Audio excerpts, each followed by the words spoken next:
And here we are, just over a day, 30 hours, y'all, into this week's fasting journey. Sitting at the 30-hour mark, man, it's a moment that straddles that initial adjustment that the body has to make. This period into a kind of a deeper, more introspective phase of fasting. So we're going to talk a little bit about what's going on physically, the physical sensations, the mental shifts, and the emotional landscape that we're navigating as we move closer to the halfway point. Hey, this is Dr. Dwayne Wood. That's Wood with an E. The E stands for endocrinology. Here on the channel, I educate, I empower, and I encourage you to take charge of your health, your life, avoid complications, and go to the next level. And that's what we're doing. New year, new you. That's right. Another week of fasting. We're talking to patients. We're talking to clients. We're talking to people. We're talking to all of you out there who are adults with type 2 diabetes, because we're working this year to put our diabetes in remission. How do we reverse diabetes, get off of some of these diabetes medications, and live the life we've always wanted, a life that is full of health and full of joy. You caught us. We've been doing this for the entire month of January, February, and now we're in the month of March. And I'm excited to come to you one more time as we get into our fasting phase. As you know, this is how we do it. One of the tools that we've been talking about is the tool of fasting. How do we use fasting as a tool to improve our insulin resistance? How do we use it as a tool to improve our diabetes, decrease our blood sugars, help with our blood pressure, cholesterol, our weight, polycystic ovarian syndrome, obesity? All of those things can get better if we follow some simple rules, some simple principles, I guess I should say, not rules. And fasting is one of the tools that we're using to do that. If you're out there, glad that you're here, go ahead and drop in the chat, say hello, because we'd love to welcome you, love to see how you're doing. If you're following us, I want you to go ahead and in the chat, in the comments, put where you are in terms of your fasting. Are you doing a 12-hour fast, a 14-hour fast, a 16-hour fast? And as you know, here on the channel, we have been encouraging you and challenging you to fast one day a week for 24 hours. I'm doing actually a 72-hour fast. Right, that's what I've been doing over the last couple of months, 72-hour fast once a week. And you have followed me, you've watched, you've seen some of those benefits, and we'll go over some of that here as we get into tonight's little check-in, right? And we're just doing a check-in. I want also to let you know that right now, as we go through, I have all of my devices. I've got my meters set up here. I've got 2 glucose monitors. I've got, of course, my report on my Dexcom sitting over to the side. And I also have my meters, my glucose or continuous glucose meters that will show here in a little while, so you can see what those numbers are showing. We'll also be looking at my Keto Mojo meter, which will show us not just the blood sugar, but will also show what the glucose levels are as we get into this, or as we continue, I should say, this fast. So let's hop in. Let's talk a little bit about what's going on physically. So my body at this stage is making significant adjustments, right? So glycogen stores are dwindling. So they're going down. As we know, at 24 hours, the glycogen begins to go away, and I'm past that now, right? We might start feeling, or you might start feeling, the real pangs of hunger as your body begins to switch over to ketosis. And ketosis is that metabolic state where the body is burning fat and now producing ketones, and it becomes the primary source of energy. You might feel some slight dips, like I said, in energy. But for a lot of people, this is where clarity begins to sharpen. It's a reminder of our body's ability, this amazing ability that it has to adapt to different conditions. Okay. And so over the course of this particular fast, when I got into this fast, so for today, for the first time in my fasting, I felt a little bit of indigestion. That didn't happen on the several other weeks that we've done. And I wasn't sure what was going on. I went, as you know, I use water and I use unsweetened tea to when I'm doing my fast, because this is a calorie fast. We're not taking anything that has calories. So what I did was I went and I got some unsweetened tea and I drank that. And over the course of the next hour or so, it began to improve. And so I would say, at this point I had been fasting for maybe 18, 19 hours when I started feeling that, had something to drink, and over the next hour or so that began to improve. Okay. Also for this particular week, I felt a little bit more hungry than I did in that initial phase, right? The first, 12, 14 hours or so. And I think that was probably because I did not do a good enough job, I think, of eating prior to getting into the fast. So I had, I think I had a salad, which didn't have a whole lot of protein. And I don't think that was enough to kind of get me through into the fast. But at that point, when I started feeling that, I drank unsweetened tea and actually felt better, right? So I'm not feeling that anymore. I think I'm really good. So that's the physical state. So mentally, there's a fascinating shift that often occurs around this time, as those initial, just so we're talking about the hunger, the initial stages of hunger begins to fade, and a sense of mental clarity and heightened focus emerges. It's as though, the noise of the constant digestion of food and the anticipation of food begins to clear, and it begins to give a different perspective on my day-to-day experiences and tasks. So I'm not concentrating on eating anymore. I'm not concentrating on those time things that are going on throughout my day in terms of food. And so I'm able to focus and experience this in a different light. Emotionally, this phase of fasting can be quite revealing. So the absence of food as a comfort or as a distraction, right, might bring an underlying feelings, I guess I should say, to the forefront. And this offers a chance of introspection, that is looking inside and processing some of those emotional things that may happen. It's an opportunity to explore relationships, our thoughts about food, and beyond the physical nourishment. What exactly is going on, and understanding how those intersect with our day-to-day world, our emotions, and our well-being. So those are some of the amazing things that I'm realizing, I'm learning. And as you remember this past week, you may not remember. If you've not done so, go ahead and watch that show that we did this past Monday. We talked about habits, right? Those things that we put in place, those things that we do that either push us in a direction towards food, towards eating, or can derail us, right? Those things that we put in place that are automatic, and we love to create automatic processes so that they push us in the right direction. Okay. All right. So what are some strategies as we move forward, right? As we move forward to the remaining hours, we want to make sure that we're staying hydrated. I've said that over and over.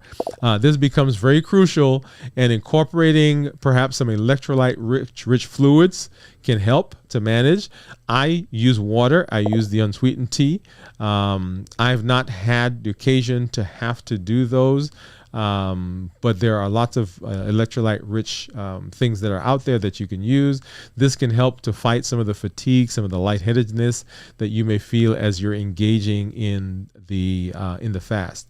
You want to make sure that you're doing some mindful activities, such as walking, maybe journaling. Meditation can also support this journey and keep us grounded and centered. right? And so I want to know, I want to hear from you. I invite you to share your own experiences at this point in your fasting journey. What strategies do you find helpful? How are you navigating the physical, mental, the emotional aspects of fasting? And share some of your insights. Not only can that enrich our community, but it also offers support and inspiration to other people who are having similar things go on and other people that are on similar paths. Okay. All right. So let's hop over and let's take a look at some of the, let's take a look at some of our numbers. Let's see. Is this, all right. Someone says, is this a silent stream? But no, it is not. They said, I can't hear.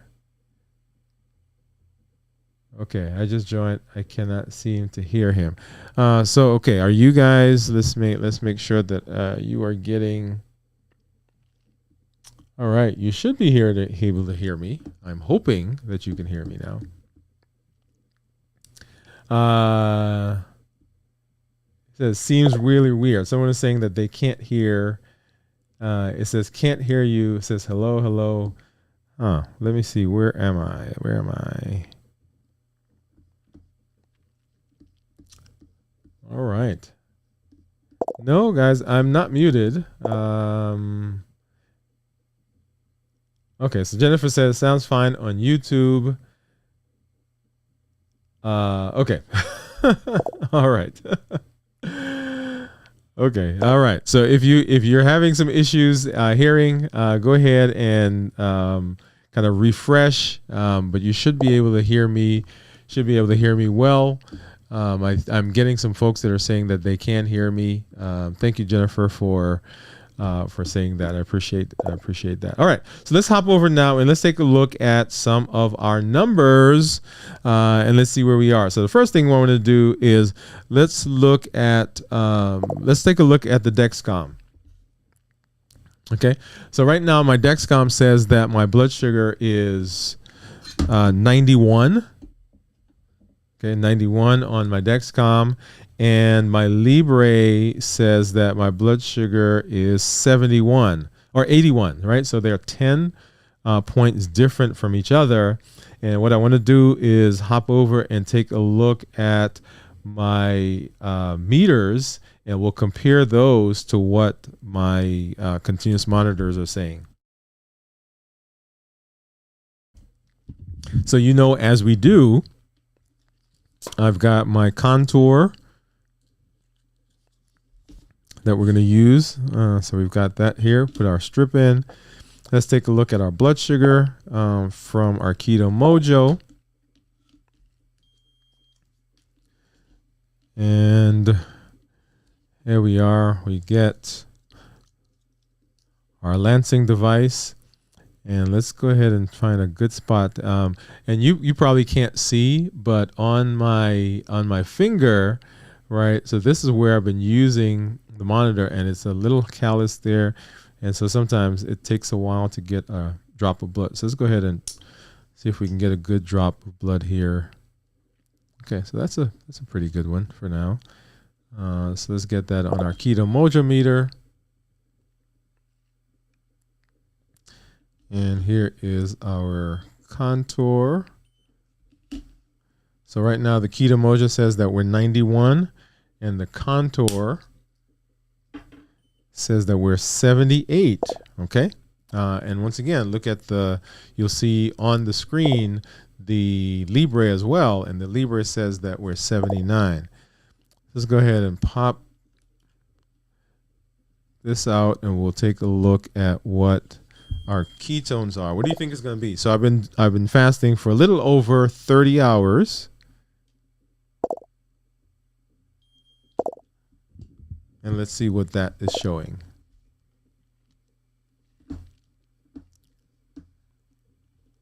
All right, so that's coming up there in just a minute. All right, so 1.4, right? So 1.4 is is what my Keto Mojo is showing. And let's hop over and pull this into my Contour Meter, and then Keto Mojo. Let's go ahead and sync that.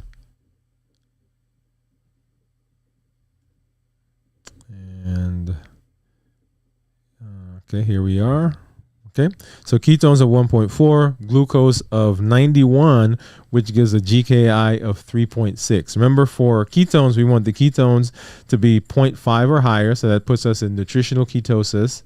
And then we want our GKI to be as low as possible to say that, hey, we are in ketosis. And you'll see down there, right kind of in the middle of that screen, it says on the Keto Mojo that you are in moderate level of GKI ketosis, right? So we're in ketosis. We know now that our blood sugars are going down, and the body has switched over to burning ketones because we're at 1.4. So we were making ketones at this point, which we love because that tells us that, hey, we are in the space where we want to be. Now, the other thing I want to do is let's hop back over here for a minute. And let's talk a little bit about the ketones, right? So ketones less than 0.5 is considered normal. 0.5 to about 1.5 is considered nutritional ketosis.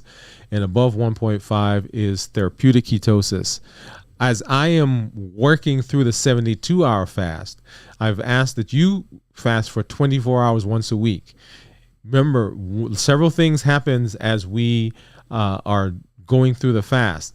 At about 24 hours or so, the body begins or stops burning glycogen. So it's used up all those glycogen stores. So during this time, many people find, if they're doing that 24-hour fast, that their blood sugars go down, their insulin levels go down as well, and they're able to decrease their medication for diabetes. Remember, we're talking about reversing diabetes.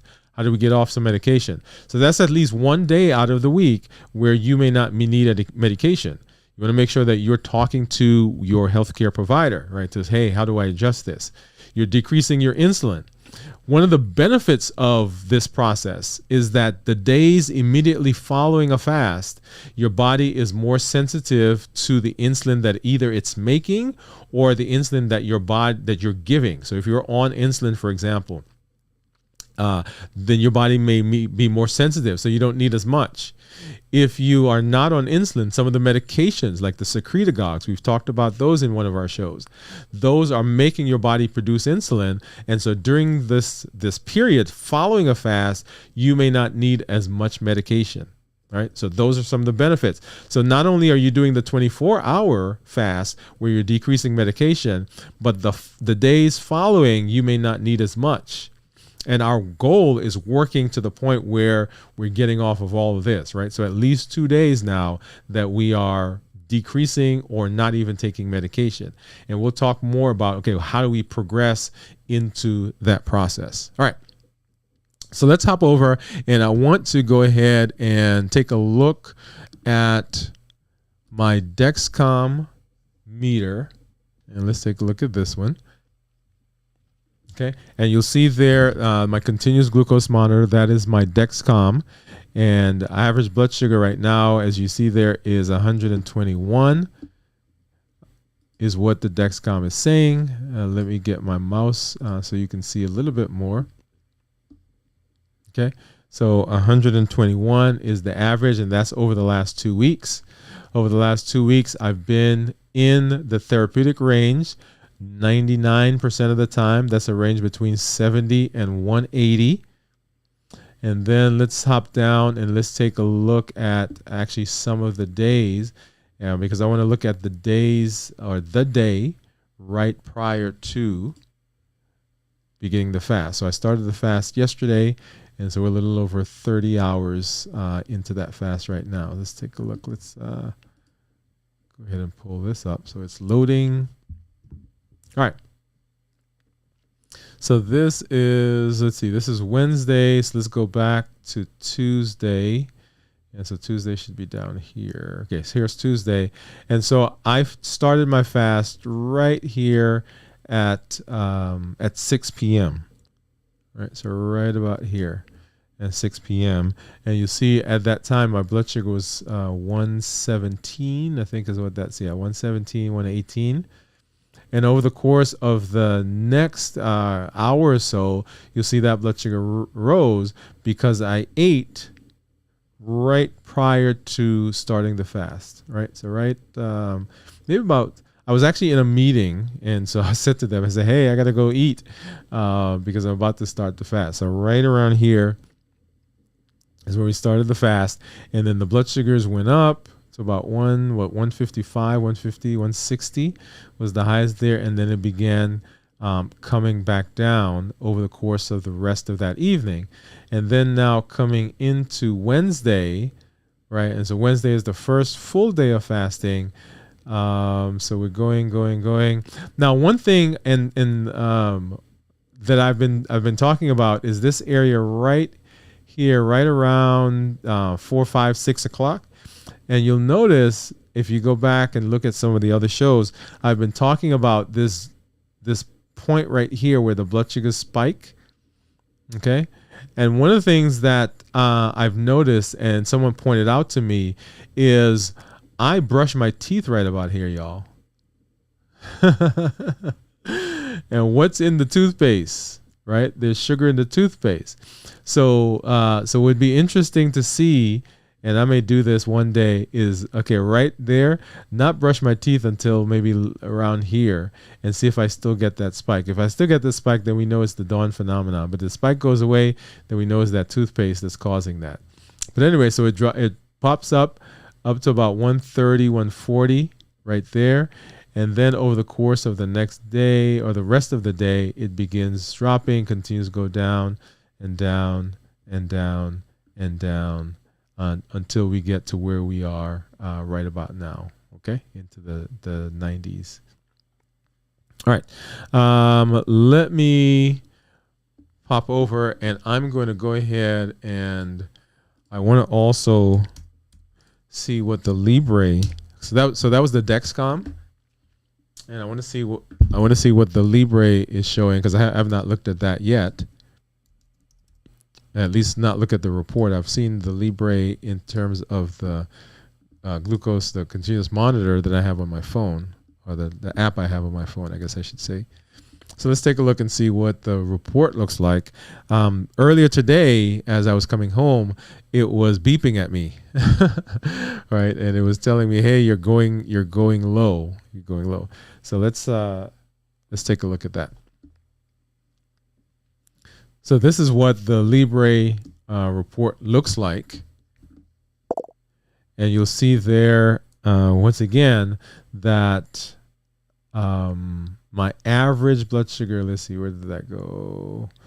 So my average blood sugar on this one, here it is, right there. So my average blood sugar on this one is 95. And remember, the Libre tends to be lower than the Dexcom. And this one is saying that I'm having about 12% lows, right? Once again, tends to be lower. And let's take a look at the some of those reports. So here is, let's scroll down so we can get to those. And we're looking for Tuesday and Wednesday. And so that's last week, and coming now into Saturday, Sunday, Monday, Tuesday. Okay, here we are. All right, so here's Tuesday.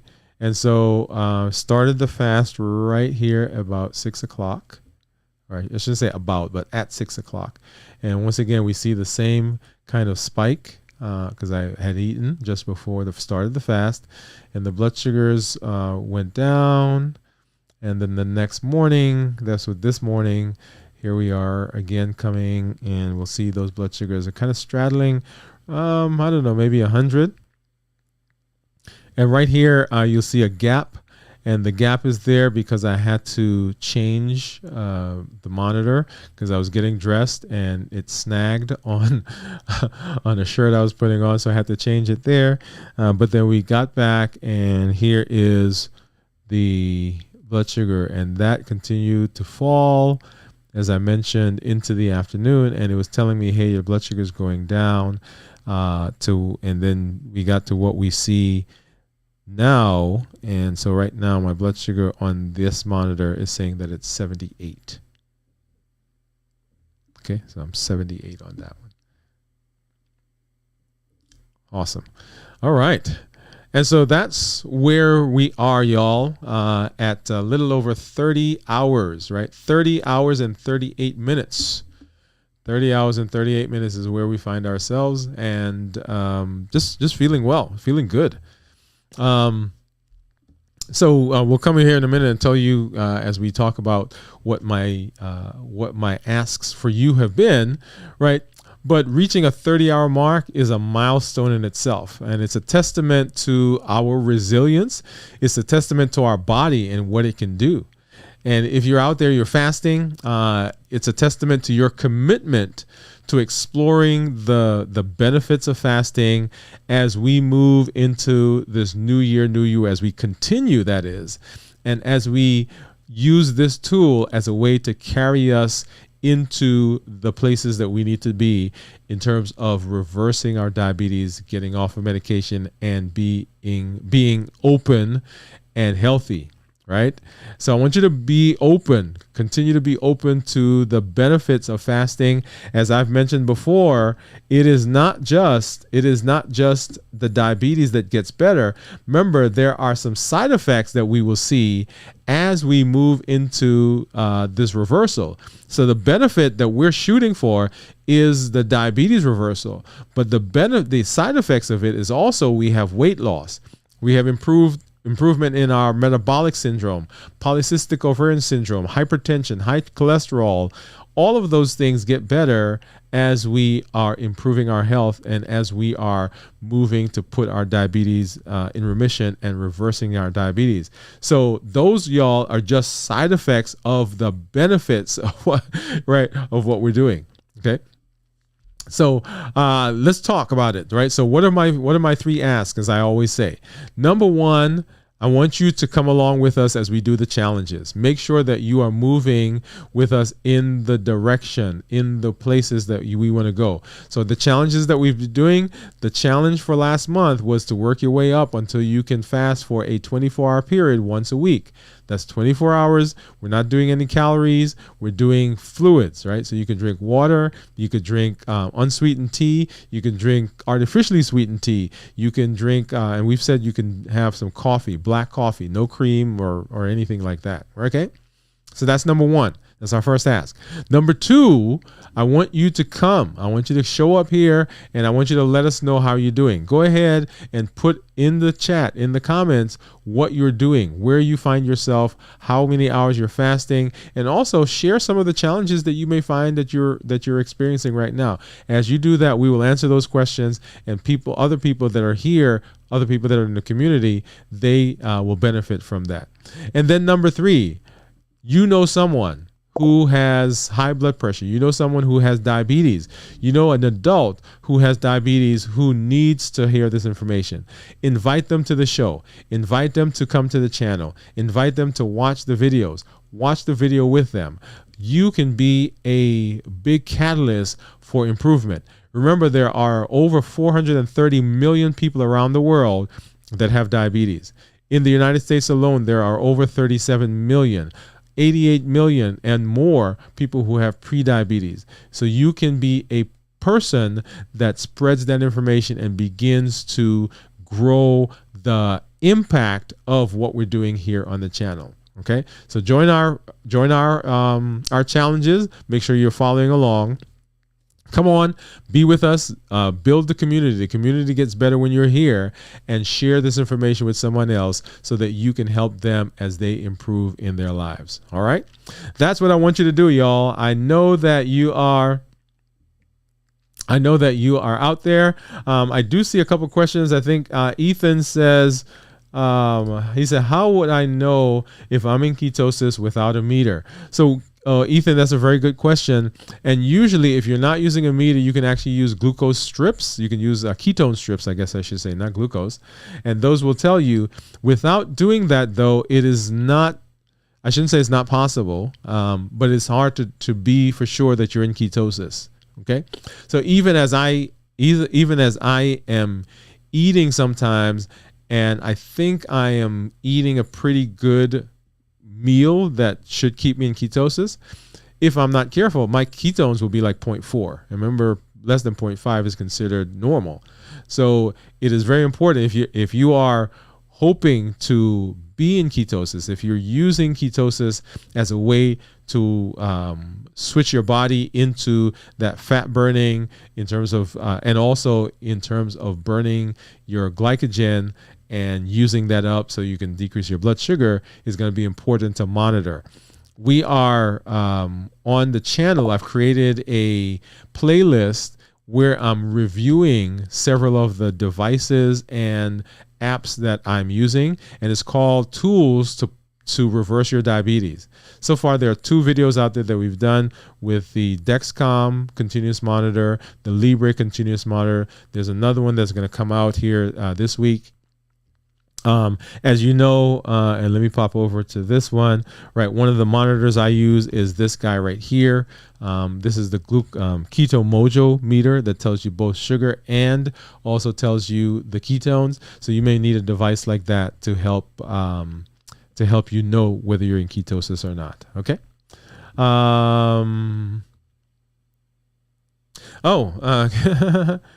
Let's see.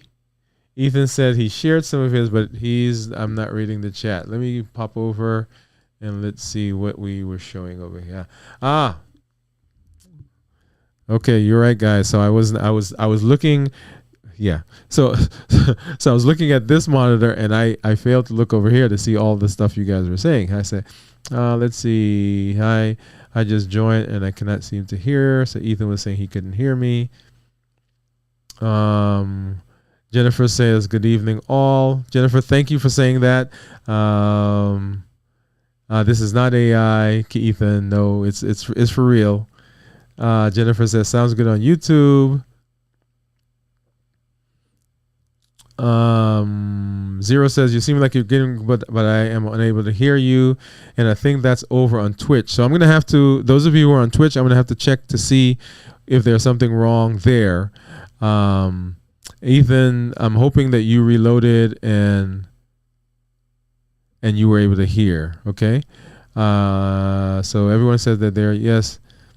How are you, Dwayne? I have been on keto 5 months now. At first it was tough, but through fasting and carb diet break, it made it quite a bit better. Okay. Yeah. Ethan, I'm hoping that I'm reading this correctly. You're saying that it started out a little bit challenging, but after a carb diet, you were able to get better, right? And you said you heard that keto meters are a waste of time. I don't think they're necessarily a waste of time, Ethan. Because as I mentioned, there's not really a good way other than the monitors or the urine, right? You can use the keto sticks to tell whether you're in ketosis. Now, it is, remember, is just a marker. It's a measure, right? So you get the trends. Now, if I were to draw blood and send you to the lab and have them measure ketones there, the ketones on the meter or even the ketones that you're getting in the urine will be different, will be slightly off, but we're looking for those trends, and it gives us a good marker, a good indication of whether we're in ketosis. Okay. So I think they're still beneficial for us. One of the reasons that I promote the monitor versus the strips, and the strips are still a good indicator of whether you're in ketones, right? So if you don't have a meter, the strips are good, and the strips tend to be less expensive as well. The problem with the strips, or one of the challenges, I should say, not problem, one of the challenges with the strips is that it takes a while for ketones to show up in the urine. So you can actually be in ketosis and you check your urine and it doesn't show up, but the meter, it shows up a lot quicker in the meter versus in the urine. Okay. So thank you for that. And Ethan and all of you that are out there, this is the great thing about being in this space, right? So being in the community is that you can ask, there are other people, Ethan, that are probably wondering and asking the same questions. And so as you come and you ask those questions, we can answer them here together and actually kind of process it as a group. So thank you for that. It was a great question. And you said, I see. Thanks for the helpful information. Yeah, thank you for participating and sharing that question with us. All right, guys. Well, that's it. So as we are here and we are 30 hours and 49 minutes into this fast, and I'm feeling great. We're going to come back and we're going to share with you where we are 48 hours or a little after 48 hours. We'll do that. And then, of course, the big thing on Friday will come and we'll share with you as we break the fast and as we move further into the year. This is the new year, new you, guys and gals, right? That's what we're doing. We're working on putting our diabetes in remission. We're working on decreasing our medication. We're working on reversing our diabetes. That's what we're doing here on the channel. So adults with type 2 diabetes, come on, invite them here so they can hang out with us and so they can be a part and they can improve as we're moving into the year. As always, this is Dr. Dwayne Wood. That's Wood with an E. The E stands for endocrinology. Here on the channel, I educate, I empower, and I encourage you to take charge of your health, take charge of your life, avoid complications, and go to the next level. And in this year, y'all, new year, new you. Good night. We'll see you tomorrow, and we'll see you in those digital streets. Bye-bye.